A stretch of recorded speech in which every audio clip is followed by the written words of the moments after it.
ओम शांति। आज हम लोग कुछ प्रश्न उत्तर लेंगे जो बाबा के महावाक्य से संबंधित हैं। तो किसी ने पूछा है कि बाबा कहते हैं ये स्मृति और विस्मृति का खेल है। तो एक प्रश्न और इसी से संबंधित आया है कि 1 सेकंड में जीवन मुक्ति बाबा कहते हैं, ये कैसे?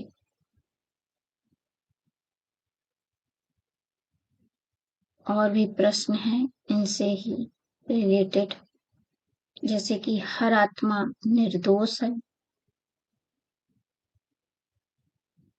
ड्रामा कल्याणकारी है, अगर किसी के साथ बुरा ही बुरा हो रहा है, धोखा ही हो रहा है, अत्याचार ही हो रहा है, तो कैसे ड्रामा कल्याणकारी? तो इस तरीके के प्रश्नों पर आज हम विचार विमर्श करेंगे। तो बाबा जैसे कहते हैं कि ये स्मृति और विस्मृति का खेल है, 1 सेकंड में जीवन मुक्ति। तो क्या स्मृति और क्या विस्मृति हो जाती है? हम आत्मा हैं और ये पार्ट बजा रहे हैं, चाहे स्त्री का हो या पुरुष का, जो भी पार्ट बजा रहे हैं, ये भूल जाते हैं और उसी पार्ट को ही खुद मान बैठते हैं। तो उस पार्ट से इतने अटैच्ड हो जाते हैं कि उस पार्ट में जो जो दुख या घटनाएं हो रही हैं, वो लगता है कि हम ही भुगत रहे हैं। जैसे मान लो कि कोई हीरो है, राजेश खन्ना है या गोविंदा है, वो हीरो का पार्ट बजा रहा है पिक्चर में, कूली बना हुआ है। तो उसमें बहुत ही गरीब है, उसके घर में माँ है और बहुत गरीबी का माहौल है, लेकिन पार्ट बजाते हुए उसे ये याद रहता है कि हम कूली नहीं है, केवल पार्ट बजा रहे हैं। अपने को वो याद रखता है कि मेरा एक वहां पर घर है, मेरा वो परिवार है, यहाँ केवल पार्ट बजा रहे हैं पिक्चर में। वास्तव में वो कूली नहीं बन जाता। तो इसी तरह जब आत्मा पार्ट बजाते बजाते पार्ट को ही खुद समझने लगती है, मैं आत्मा हूँ, शक्तिशाली हूँ, भगवान की संतान हूँ, परम धाम मेरा घर है, ये सब भूल जाती है, विस्मृति हो जाती है, तो दुख भोगने लगती है। मान लो जैसे कोई हीरो, उसको कोई चोट लग जाए और उसकी स्मृति चली जाए, वो जो पार्ट प्ले कर रहा है वही याद रखे कि हाँ मैं कुली हूँ, यही मेरा परिवार है, तो वो ज्यादा सफर करेगा कि अरे मैं कितना गरीब हूँ, ये क्योंकि उसकी स्मृति में ये है। और फिर उसे कोई बार बार याद दिलाए और उसकी स्मृति फिर ऊपर आ जाए कि नहीं, मैं तो एक हीरो हूँ, पार्ट बजा रहा हूँ, मेरा फला घर है, मेरा फला परिवार है, असलियत में मैं बहुत सुखी हूँ, संपन्न हूँ। तो जिस समय उसको अपनी असलियत की स्मृति आती है, याद आती है, उस 1 सेकंड में वो ये जो दुख की भोगना थी जीवन में उसके, उससे मुक्त हो जाता है। तो इसीलिए बाबा कहते हैं कि 1 सेकंड में जीवन मुक्ति, याद आ जाए बस हमें। अभी हम सब प्रैक्टिस करते हैं बार बार बार बार कि हम आत्मा हैं, परम धाम के निवासी हैं, बाबा के बच्चे हैं, पर याद ठीक ठीक आ नहीं रही है। और जिस क्षण बिल्कुल एग्जैक्ट याद आ जाएगा, तो हम बिल्कुल कष्ट से मुक्त हो जाएंगे। इसको एक और उदाहरण से समझा जा सकता है कि जैसे हम सोते रहते हैं और स्वप्न देखते हैं कि स्वप्न में हम भाग रहे हैं, कोई हमें दौड़ा रहा है, मार रहा है, या हम कहीं से गिर रहे हैं, और फिर अचानक से हम झटके के साथ उठ जाते हैं। तो हम तो सो रहे थे वास्तव में, लेकिन सपने में हमारी कॉन्शियस थी कि हम ये हैं जो भाग रहे हैं, हम ये हैं जो हमको कोई दौड़ा रहा है, मार रहा है, धक्का दे रहा है, ऊपर से हम नीचे गिर रहे हैं, या और भी कुछ। उस समय वैसा तो हो नहीं रहा होता है, लेकिन चूंकि हमारी स्मृति के हिसाब से हाँ हम मान लेते हैं कि ऐसा हो रहा है, तो हमारी दिल की धड़कन भी बढ़ जाती है। कभी कभी लोगों का हाथ पांव भी चल जाता है, कुछ आवाजें भी निकल आती हैं। तो ये इतनी फीलिंग हमारे शरीर के ऊपर हावी हो जाती है, किस लिए? कि हम ये भूल जाते हैं कि हम तो शांति से सो रहे हैं, ये केवल स्वप्न है। और जैसे ही जागते हैं, और वैसे ही अरे ये तो सपना था, एक सेकंड में मुक्ति मिल जाती है उस कष्ट से जो भाग रहे थे, कोई मार रहा था।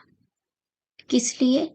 कि जैसे ही ये जागृति आई कि वो तो सपना था, वो झूठ था, असलियत में हम ये हैं। तो ऐसे ही आत्मा अभी सोई पड़ी है, अपना जो पार्ट इस जीवन का हम बजा रहे हैं उसमें इतनी घुल मिल गई है कि उस जीवन के पार्ट में जो भी अच्छा खराब हो रहा उसकी भोगना ले रही है, उसे फील कर रही है। इसीलिए बाबा जगा रहे हैं कि बच्चे तुम ये नहीं हो, केवल ये पार्ट चल रहा है, ड्रामानुसार ये होना ही है। या तो उस पार्ट में खुलकर भोगना सहित उसे हम पूरा करें, या तो पार्ट को केवल साक्षी हो, बाबा के साथ हो, देखें कि ये पार्ट है और ये मैं अलग हूं।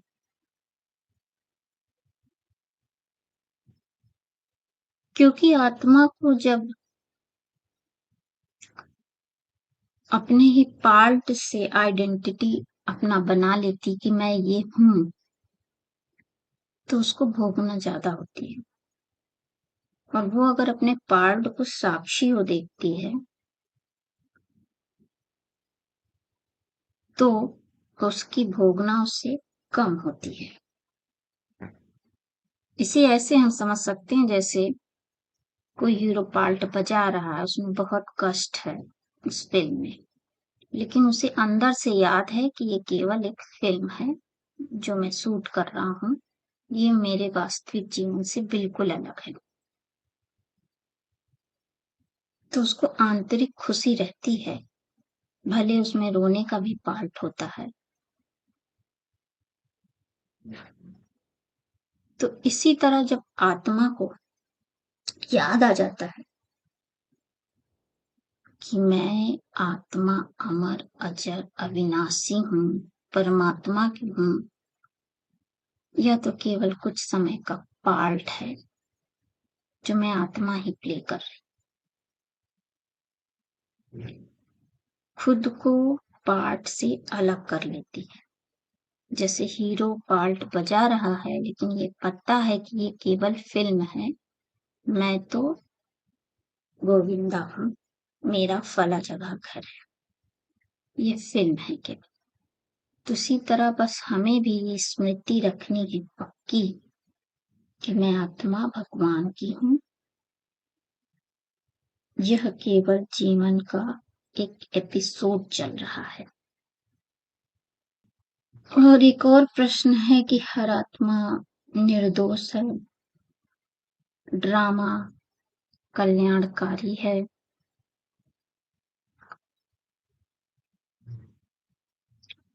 जब बाबा कहते हैं कि बना बनाया ड्रामा है, इसे कोई बदल नहीं सकता,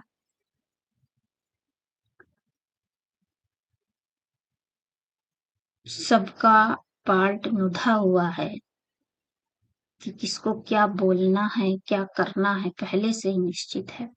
तो किसी का कोई दोष है? नहीं, मेरा भी कोई दोष नहीं है। हम भी अपने जीवन में पार्ट बजाते हुए जो कुछ अच्छा या बुरा हमें लग जाता है कि हमने किया, लेकिन हम अपने पार्ट से भी साक्षी हो जाएं कि मैं तो शुद्ध पवित्र आत्मा हूँ। ये मेरे पार्ट में था, ये मेरी स्क्रिप्ट में लिखा हुआ था, ऐसा बोलना, ऐसा करना, इसलिए ऐसा हुआ। तो जैसे मैं आत्मा अपने स्क्रिप्ट से बंधी हुई हूँ, ड्रामा के बंधन से बंधी हुई हूँ, वैसे अन्य आत्माएं भी तो, उनके लिए जो ड्रामा में लिखा गया है, पार्ट है, वही सोचे, बोलेंगे, करेंगे। तो जैसे मैं आत्मा निर्दोष हूँ, वैसे वे आत्माएं भी निर्दोष हैं। क्योंकि जैसे कोई फिल्म है, उसमें ये डायलॉग बोलने हैं, हीरो के भी बोलने हैं, विलेन को भी बोलने हैं, लेकिन फिल्म में ही दोनों आपस में लड़ते झगड़ते हैं। बैक स्टेज में दोनों साथ में बैठ के चाय पीते हैं, हंसते हैं, क्योंकि उन्हें पता है कि हम केवल प्ले कर रहे हैं, पिक्चर बना रहे हैं। तो वैसे हमें भी पता चलना चाहिए कि ये दुनिया एक ड्रामा है, बहुत बड़ा ड्रामा है। इसमें हर आत्मा आई है, कोई विलन का पार्ट बजा रहा, कोई हीरो का बजा रहा। उसके स्क्रिप्ट में ये लिखा हुआ है कि तुम्हें ऐसे बोलना, ऐसे करना है, वो कर रही है आत्मा, उसका कोई दोष है? नहीं। मेरे स्क्रिप्ट में जो लिखा है वो अपने आप निकल रहा है मुख से।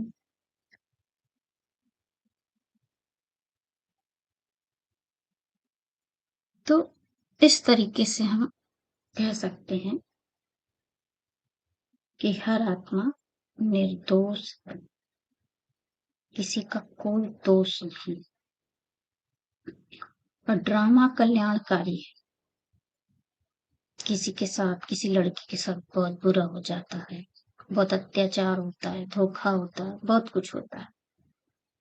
वो बहुत अपने जीवन में अच्छी है, लेकिन उसके साथ बहुत बहुत बहुत गलत हो, तो वहां पे ये लाइन कैसे सूट हो कि ड्रामा कल्याणकारी है? बाबा ने कहा है तो ये सत्य तो होगा ही, पर इसे हम कैसे समझे कि वहां पर ड्रामा कल्याणकारी?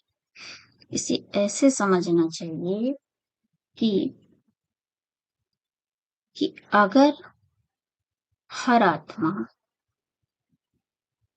जिस आत्मा के साथ बहुत गलत हुआ है, उसके साथ अगर हर आत्मा अच्छे से बर्ताव करती, तो वो अपने देह भान से कभी निकल ना पाती।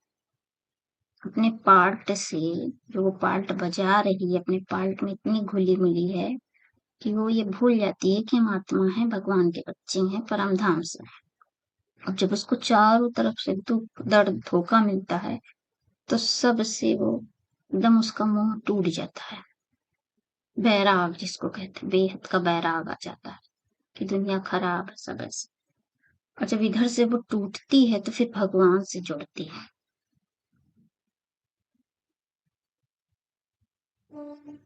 तो देह भान से छूट कर वो आत्म अभिमानी स्थिति में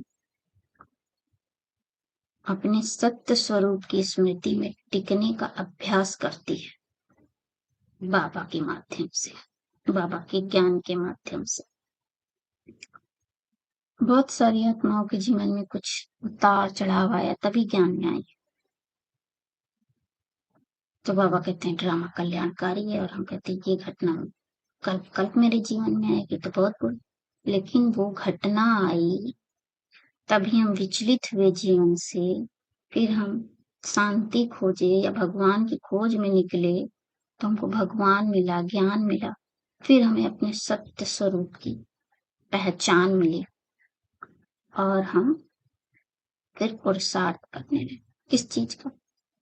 अपने सत्य स्वरूप में टिकने का, आत्मा को जगाने का। जो आत्मा सो गई है, ये जो दुनिया में चल रहा है नाटक, इसमें इतनी घुली मिली है कि वो इस सपने को ही सच समझ रही कि जो हो रहा है वो सच में हो रहा है। दरअसल ये जो हो रहा है सब ड्रामा हो रहा है। आत्मा ना मरेगी, ना कटेगी। वो सुखी है, शक्तिशाली है, संपन्न है, निर्भीक। लेकिन अभी वो सोई हुई है। सब अपने अपने देह भान में है, अपने अपने पार्ट में खुले मिले हैं, चिपके हुए हैं। हम भी, आप भी, सभी। बस सबको पुरुषार्थ केवल और केवल अपने आत्मिक स्मृति में टिकने का। ये कितने लंबे टाइम हम कर सकते हैं, बार बार में आत्मा हूं इसे देखना है, यही पुरुषार्थ करना है। इसीलिए सारा ज्ञान है, योग है, धारणा है, सब कुछ इसीलिए केवल अपने आत्मा जो सोई उसको जागृत कर लेना है। आत्मा जैसी जागेगी सर्व शक्तियां जाग जाएंगी। जैसे कोई सोता हुआ इंसान बुरे सपने में डर रहा है, भाग रहा है, लेकिन जाग जाए तो एक सेकंड में खत्म। ओह, ये सपना था। वैसे जैसी ही आत्म जागृति हुई, अरे मैं तो आत्मा हूँ, परम धाम की, ये सब भी आत्मा है, प्योर सोल। सब बाबा, अरे ये तो खेल चल रहा था। मैं ना मरती हूँ ना किसी को मारती हूँ, ना मुझे ये चाहिए ना मुझे वो चाहिए। मैं भरपूर हूँ, संतुष्ट हूँ, संपन्न हूँ अपने आप में। बस इसी को जागृत करना है।